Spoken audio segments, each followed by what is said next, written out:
Hello అండి, అందరికీ నమస్కారం. నేను ఇది చూడండి, ఈరోజు ఇది ఆనపకాయ సొరకాయ వేపుడు చేయబోతున్నాను.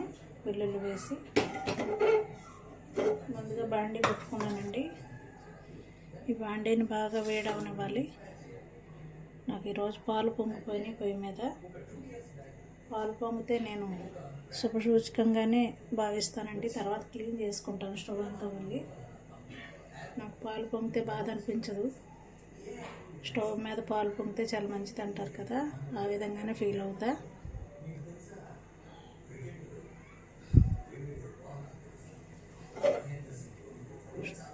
బాండీ వేడయ్యేదాకా బాగా హీట్ బాగా అయిపోకూడదండి. కొద్దిగా వేడైన తర్వాత నూనె వేసేసుకోవాలి, లేదంటే కనుక మట్టి పాత్ర కదా పగిలిపోతుంది. ఇప్పుడు ఇందులో నూనె వేద్దాం.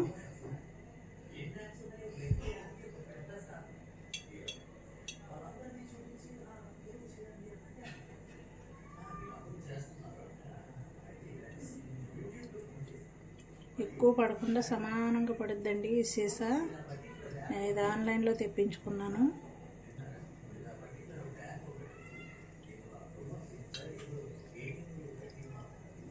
సరిపడగా మగ్గడానికి సరిపడగా ఆయిల్. సొరకాయ వెంటనే మగ్గుతుంది కాబట్టి ఎక్కువ ఆయిల్ అవసరం లేదు, నీళ్ళు ఊరుతుంది కాబట్టి నీటితోనే బాగా ఉడికిపోతుంది. ఇప్పుడు ఇందులో కొద్దిగా ముందుగా ఆవాలు వేసేద్దాం. ఆవాలు వేసిన తర్వాత 2 ఎండుమిర్చి వేద్దాము.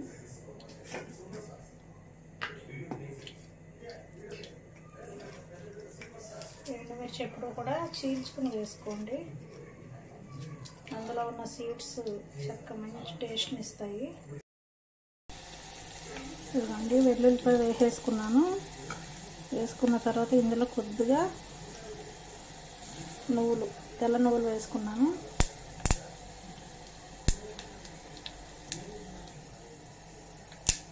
కొద్దిగా జీలకర్ర. నువ్వులు ఎగురుతున్నాయండి. కొద్దిగా జీలకర్ర వేసి ఇప్పుడు దీనిలో కట్ చేసుకున్నటువంటి ఈ సొరకాయ ముక్కలు వేసేస్తున్నాను. సడన్గా ఆ ఫోను వేడి ఆఫ్ అయిపోయిందండి. ఏంటో ఫోన్ కూల్ డౌన్ అయితేనే కానీ వేడి ఆన్ అవ్వదని చెప్తుంది. అందుకని నేను వేరే ఫోన్ ద్వారా చేతితో పట్టుకుని చేస్తున్నాను. తాలింపు మాడిపోతుందని. సారీ ఫర్ ద డిస్టర్బెన్స్ అండి.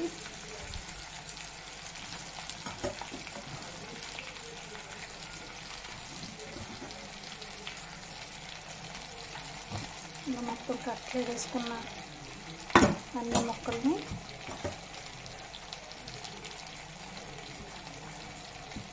ఈ విధంగా వేసేసుకుని ఇందులో కొద్దిగా సాల్ట్ వేసి మూత పెట్టేయడమే.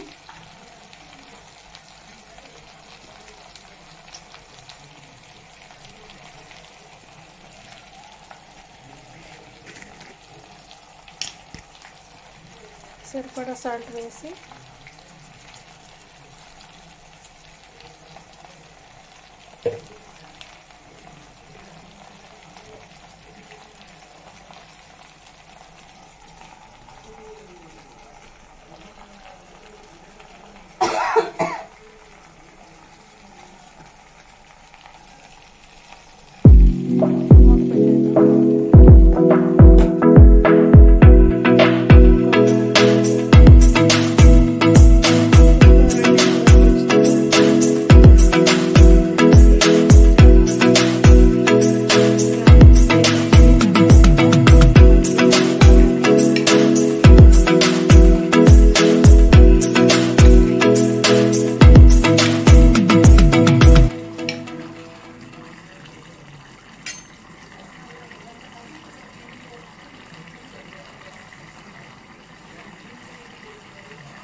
కొద్దిగా పసుపు లైట్గా,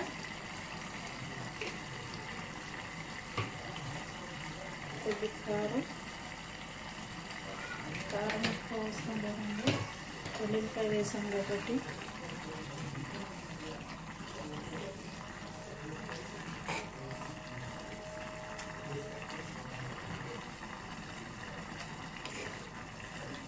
ఆనియన్ ఒకటి కట్ చేసి వేసానండి. ఈ విధంగా కొంచెం సాల్టీగా అనిపించింది, అది ఇలాగే వేసాకని వేసాను. చూడండి ఈ విధంగా చక్కగా పట్టిన పొరలాగా ఇందులో కొద్దిగా కొత్తిమీర వేసుకున్నాము.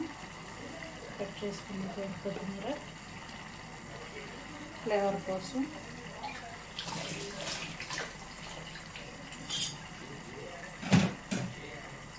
ఈ విధంగా మగ్గుతుంది కదా, కాసేపు మగ్గనిద్దాము. ఫుల్ పెట్టేసి స్టవ్ మగ్గనిద్దాం.